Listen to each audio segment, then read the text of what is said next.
오늘의 주요 뉴스입니다.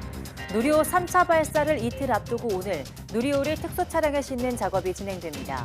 이어 내일 발사대의 수직으로 세워지고 모레 해질 무렵 발사돼서 19분 가까이 비행하면서 위성 8개를 우주에 올려놓을 예정입니다. 최근 삼성전자가 국내 카드사들의 삼성페이와 관련한 기존 수수료 무료 계약을 연장하지 않겠다고 통보했습니다. 올 초 국내 상륙한 애플페이에 이어서 삼성페이도 유료로 바뀌는 게 아니냐는 전망이 나오고 있습니다. 최근 카카오페이나 네이버페이 등의 잦은 오류로 소비자 불편이 커지면서 간편 결제 기업의 안전성 기준을 강화해야 한다는 지적이 나오고 있습니다. 시스템 용량을 키우거나 별도의 예비 시스템을 추가해 트래픽을 분산하고 보안 시스템도 확충해야 한다는 지적입니다. 충북 청주와 증평에서 구제역이 확산하면서 방역당국이 전국 농가리 대상으로 긴급 백신 접종을 진행하고 있습니다. 접종률은 98%를 넘어섰는데 오늘 안으로 접종이 완료될 것으로 보입니다. 미국 사우스캐롤라이나주의 한 도축장에서 광우병이 발생한 것으로 확인됐습니다. 미 정부는 해당 소가 식품 체인으로 공급되지 않았다고 밝혔지만 우리 정부는 오늘부터 미국산 쇠고기의 현물 검사 비율을 확대하는 등 수입 검역을 강화할 예정입니다.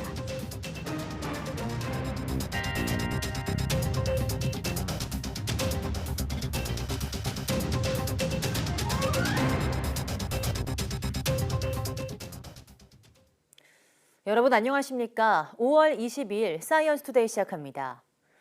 우리나라의 첫 우주 발사체 누리호 3차 발사가 이틀 앞으로 다가왔습니다. 누리호는 이륙 후 18분 58초 동안의 비행을 하게 되는데요.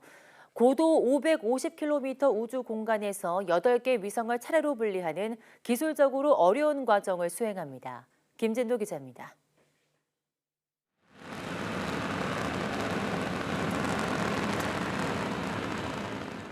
엄청난 화염과 수증기를 내뿜으며 누리호가 대지를 박차고 하늘로 치솟아 오릅니다.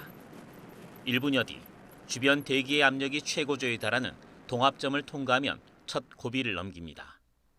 기체 흔들림이 줄어들어 안정적으로 목표 궤적을 따라 이동할 수 있기 때문입니다. 대기권을 비행하는 중에 그 구조적인 안정성을 확보하는 측면에서 이제 맥스큐가 중요한 부분이다고 말씀을 드리겠습니다. 발사 125초 뒤 1단 로켓이 임무를 다한 뒤 분리돼 낙하합니다. 2단 엔진이 점화돼 고도를 204km까지 올리면 위성 보호덮개인 페어링이 분리되고 이어 272초 뒤 258km 고도에서 2단 로켓이 분리됩니다. 3단 로켓이 점화하며 계속 고도를 높여가는 누리호. 발사 783초, 13분 3초 뒤 목표 고도 550km에 도달합니다. 2차 발사 때 목표 고도 700km에 비해 150km나 낮습니다. 그 위성의 요구 조건에 따라서 이제 목표 고도가 달라진 것입니다. 그 위성에 탑재되어 있는 이제 레이더라든지 여러 가지 센서들이 운영 조건이 그 고도에 맞춰져 있는.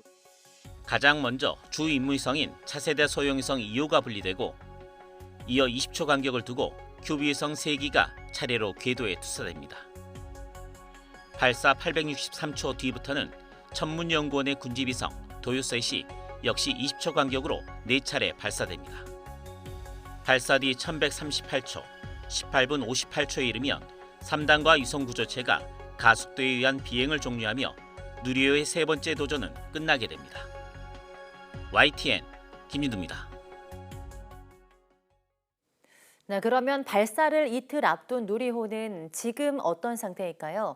누리호는 현재 모든 단이 결합된 완전한 형태를 갖추고 발사 준비를 위한 점검 작업을 원활하게 진행하고 있습니다. 최소라 기자입니다. 고흥 나로우주센터의 총조립동입니다. 위성 8기를 실은 누리호 3단 로켓이 1, 2단 조립체와 서서히 결합합니다. 총 길이 47.2m의 완전한 형태를 갖춘 누리호. 앞으로 발사대 이동 전까지는 발사체 안에 들어갈 수 있는 통로를 막는 작업 정도만이 남았습니다. 점검창들, 일부 커버들, 그리고 실링 작업들을 갖다가 마무리하고요. 아침부터 발사대까지 이송하기 위한 특수 차량에 누리호를 갖다가 상차하기 위한 작업을 그 아침부터 오후까지 수행할 예정입니다. 누리호는 발사 하루 전인 23일 발사대의 수직으로 세워지고 연료와 전기 등을 공급해줄 엄빌리칼에 연결됩니다. 24일은 발사 4시간 전부터 연료와 산화제 충전이 시작됩니다. 발사를 10분 남겨놓고는 발사 직전까지 모든 작업이 자동으로 이루어집니다. 발사 13분 3초 뒤 고도 550km에 다다르면 카이스트가 개발한 차세대 소형 위성 2호가 분리됩니다.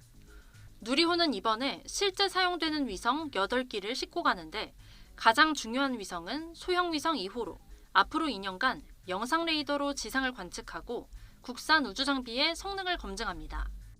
이후 20초 간격으로 큐브 위성이 차례로 분리되는데 천문연의 도요셋 4기와 국내 기업들이 개발한 위성 3기입니다. 6개월 혹은 1년간 우주 방사선을 측정하거나 고해성도 광학 카메라 성능을 검증하고 우주 쓰레기 방지 기술도 실증하는 등 다양한 과학 임무를 수행합니다. 3차 발사의 최종 성공 판단 기준은 차세대 소형 위성 2호를 목표 궤도에 안착시키는 건데 발사 1시간 정도가 지난 뒤 과기정통부 장관이 직접 발표합니다. 위성 8기의 교신 여부는 데이터 분석을 통해 확인되는데 누리호 발사 다음 날쯤 발표될 예정입니다. YTN 사이언스 최소로입니다. 이번 누리호 3차 발사는 발사 시각이 오후 6시 24분으로 잡혀 있습니다. 앞선 1, 2차 발사 예정 시각은 모두 오후 4시였는데요. 이번엔 해질 무렵으로 발사 시각이 늦춰진 이유는 무엇인지 이성규 기자가 풀어드립니다. 누리호 3차 발사 시각이 1, 2차 발사 예정 시각보다 144분 늦춰진 이유는 주 탑재체인 차세대 소형 위성 2호의 특성 때문입니다. 차세대 소형 위성 2호는 카메라가 아닌 레이더를 이용해 지구를 관측하는 시스템으로 빛과 구름의 영향을 받지 않아 낮과 밤, 심지어 악천 후에도 지상을 관측할 수 있습니다. 대신 그만큼 전력 소모가 많게 돼 태양 빛을 받아 태양 전지에서 전력을 생산하고 위성 배터리에 충전해야 합니다.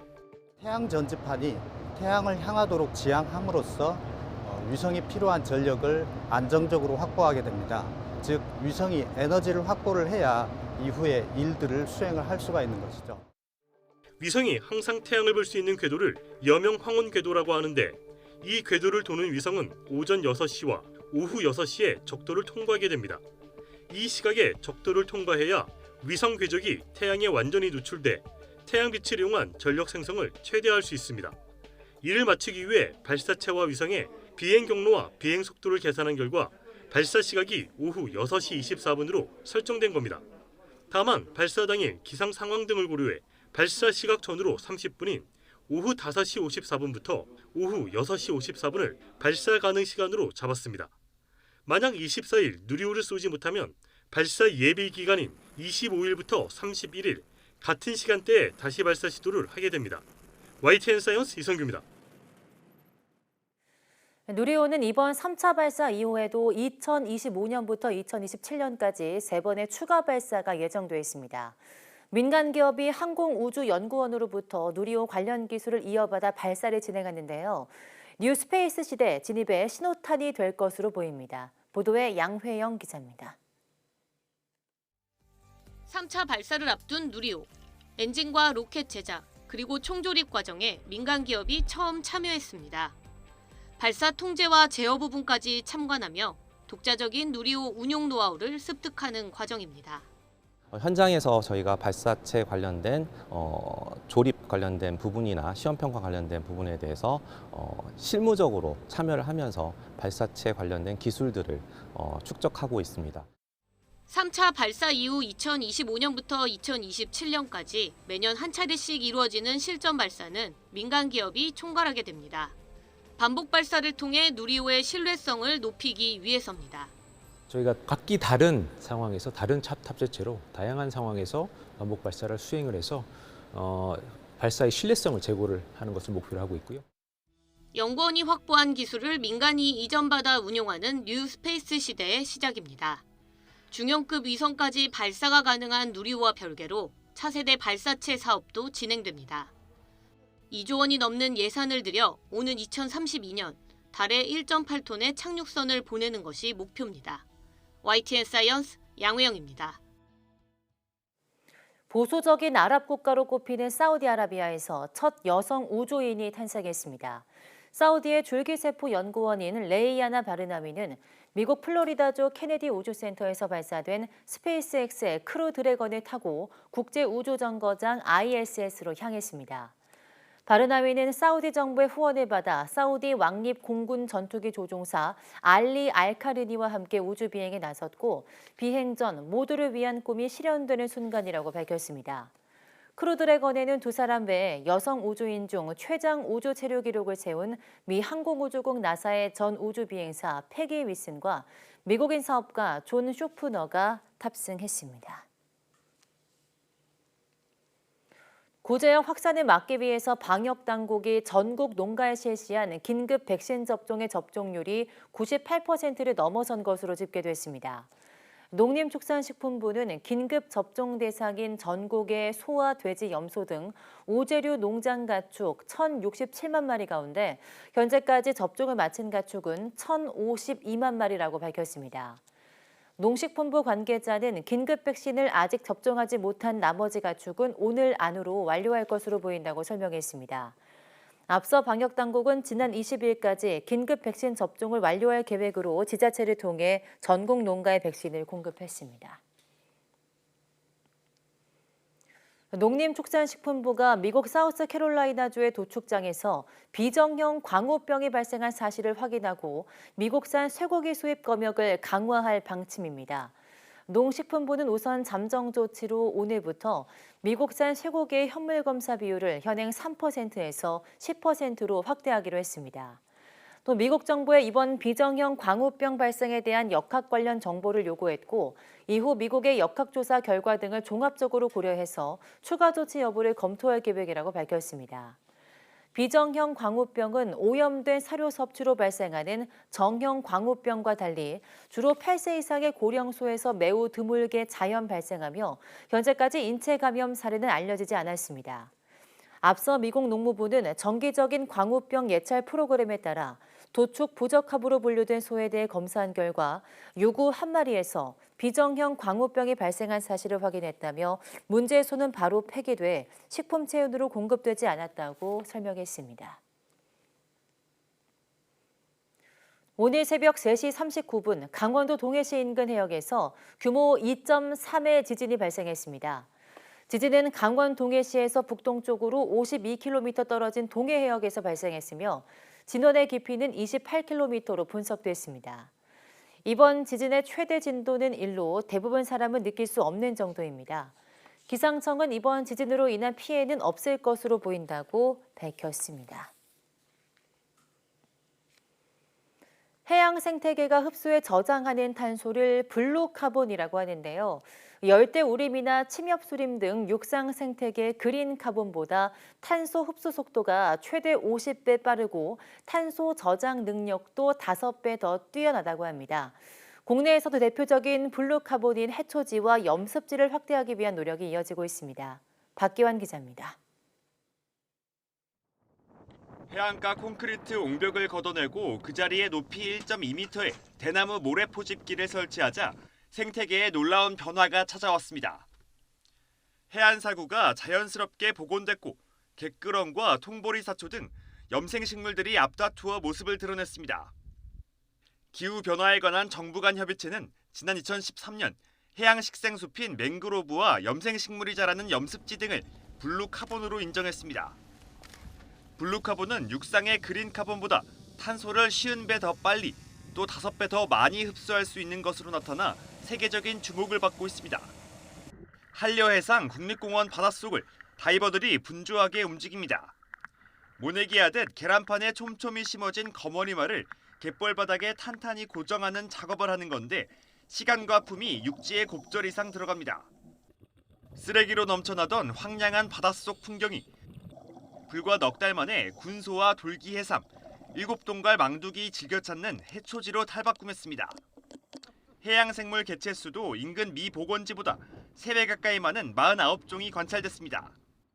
해초지를 복원하기 위해 저희 공단이 개발한 생분해되는 계란판에 거머리말을 끼워 심는 방식으로 개체를 이식하고 있는데요.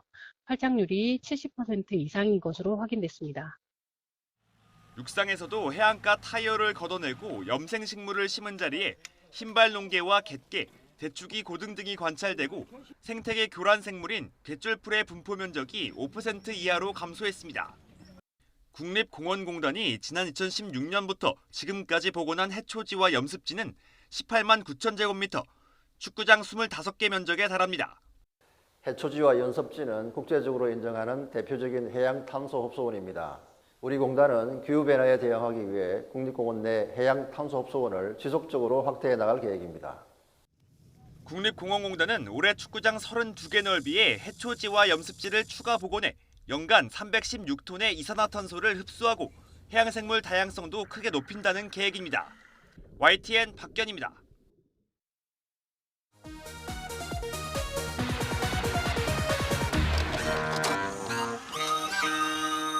이 작품을 만들게 된 동기는요, 무엇이 튀어나가지 않는 방법이 없을까 해서 작품을 만들게 되었어요. 이 라디오는 모자에 넣어서 쓰고 일터에서도 방송을 들을 수 있습니다.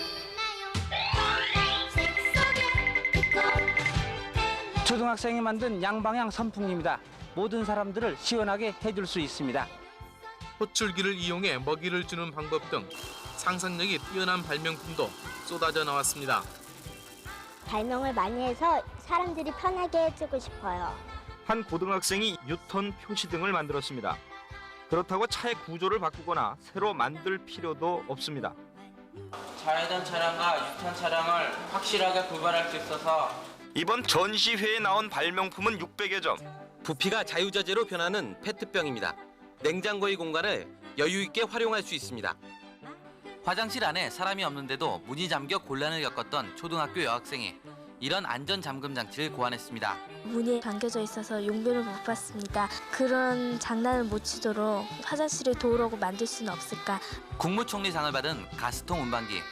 아버지께서 힘들게 가스 배달을 하시는 모습을 보고 어떻게 하면 더욱더 편리하게 운반할 수 있을까 하는 발명이란 이처럼 생활의 불편함을 해결하기 위한 자그마한 아이디어. 학생들의 빛나는 아이디어만으로도 과학 한국의 앞날을 기약해 볼 만합니다.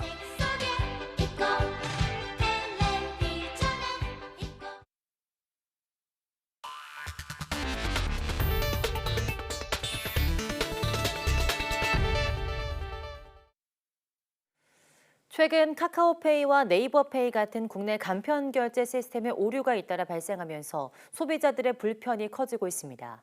금감원도 본격 점검에 나섰지만 근본적인 해결책 마련이 필요하다는 지적이 나오고 있습니다.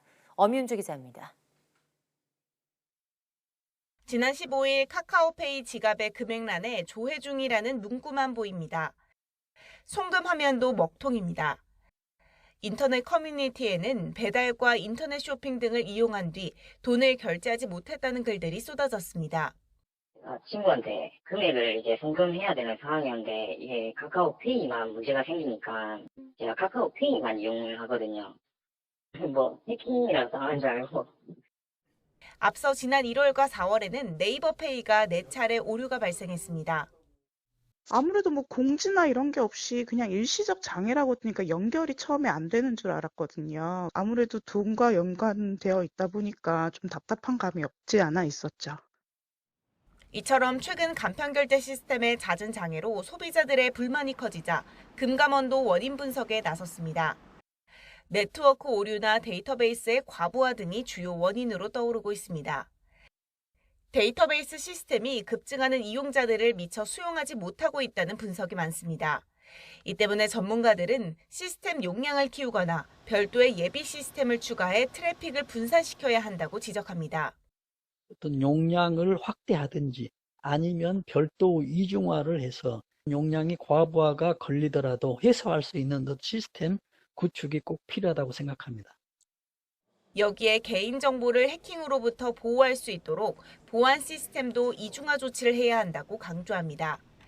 특히 기업에 좀 더 강화된 안정성 기준을 적용해야 한다는 겁니다.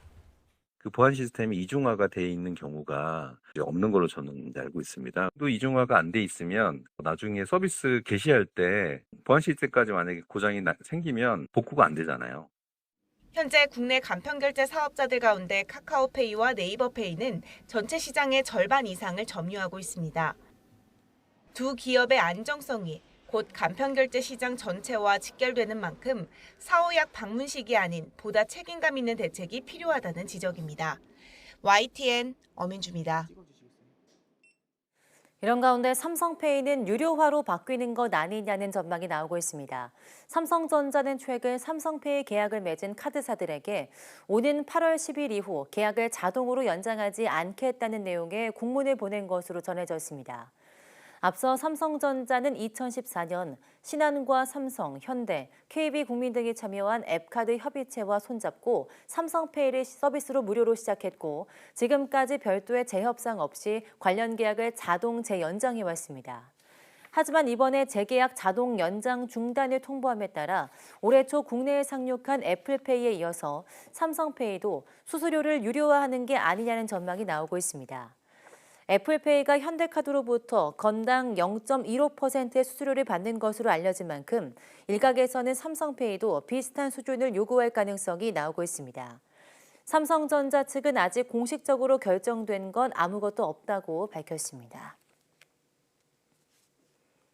시신 없는 살인사건에서 DNA 감식으로 범행을 입증한 사건들 이미 많이 들어보셨을 겁니다. 최근엔 분석 기술이 더 발전해서 검출된 DNA가 인체 어느 조직에서 나온 것인지 확인하거나 남성의 정액만으로 용의자가 대략 몇 살인지 추정하는 것도 가능해졌다고 합니다. 최민기 기자입니다. 시신 없는 살인 사건으로 유명한 고유정 사건. 비교적 작은 체구의 고유정이 건장한 체격의 전 남편을 어떻게 살해한 것인지에 특히 관심이 쏠렸습니다. 살인죄로 체포인데 긴급 체포하겠습니다. 수갑. 왜요? 그런 적 없는데. 우리가 당했는데. 단서는 차량 내에서 발견된 담요였습니다. 담요에 묻은 혈흔에서 졸피뎀 성분과 피해자의 DNA가 나오면서 음식에 졸피뎀을 넣은 뒤 피해자를 살해했다는 고의 범행이 입증돼 유죄가 선고됐습니다. 지난 2015년 60대 여성 집주인이 살해당한 뒤 시신이 육절기에 훼손되고 유기된 시신 없는 살인 사건이 벌어집니다. 살인을 입증해낸 건 육절기에서 검출된 피해자의 DNA, 인체 조직이었습니다. 최근엔 인체의 어느 조직인지까지도 판별할 수 있게 돼 검출된 DNA가 피해자가 숨기지 않고선 발견될 수 없는 뇌나 심장 조직인 것으로 드러나면 살인의 유력한 증거로 활용될 수 있습니다. 2017년에 발생한 친족 간 미성년 장애인 강간 사건. 여기서도 DNA가 범인을 잡아냈습니다. 피해자는 지적장애가 있던 딸 A씨. 피해자 이불에선 정액이 검출됐는데 당시 집에는 친부 B씨와 아들 C씨가 같이 살고 있었습니다. 아버지와 아들은 Y 염색체가 동일해 자칫 현장 DNA 훼손으로 Y 염색체만 검출된다면 범인을 특정하기 어려운 상황이었습니다. 수사 결과 친부 B씨의 범행으로 밝혀지긴 했는데 이르면 내년 도입될 새 분석 기술을 활용한다면 정액의 Y 염색체만으로도 용의자 나이를 식별할 수 있습니다. 남성 가해자의 나이를 5에서 7세 정도 오차로 추정 가능하게 합니다. 특히 클럽 등에서 신원을 모르는 사람에 의해서 성폭행이 이루어지면 수사가 매우 어려운데 범죄를 좀 더 빠르게 해결하도록 할 수 있습니다. 과학수사는 가해 남성의 DNA가 검출 안 된 성폭력 사건까지 잡아내는 수준에 도달했습니다. 생식기 미생물을 통해 성접촉 흔적을 찾아내는 방법입니다. 기존 기술로는 어려웠던 많은 사건 해결에 큰 도움이 될 것으로 저희는 기대하고 있습니다.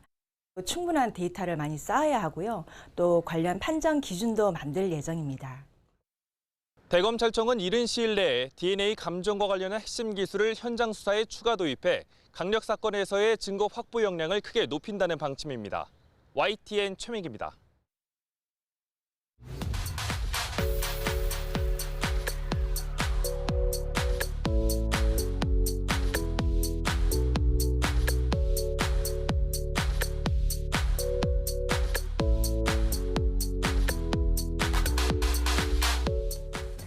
사고나 재해, 학교폭력 등의 사건을 직간접적으로 겪은 후 그 순간이 계속 떠오르며 불안과 고통을 느끼는 증상을 외상후 스트레스 장애, PTSD라고 하는데요. 최근 뉴스나 SNS 통해 다양한 사고 소식을 간접적으로 접하기 쉬워지면서 PTSD 증상을 겪는 경우도 많아졌다고 합니다. 오늘 오후 사이언스 투데이 내문 보고서에서는 외상 후 스트레스 장애 증상과 회복하는 방법에 대해 이야기 나눠보겠습니다. 많은 시청 바랍니다. 함께해 주신 여러분 고맙습니다.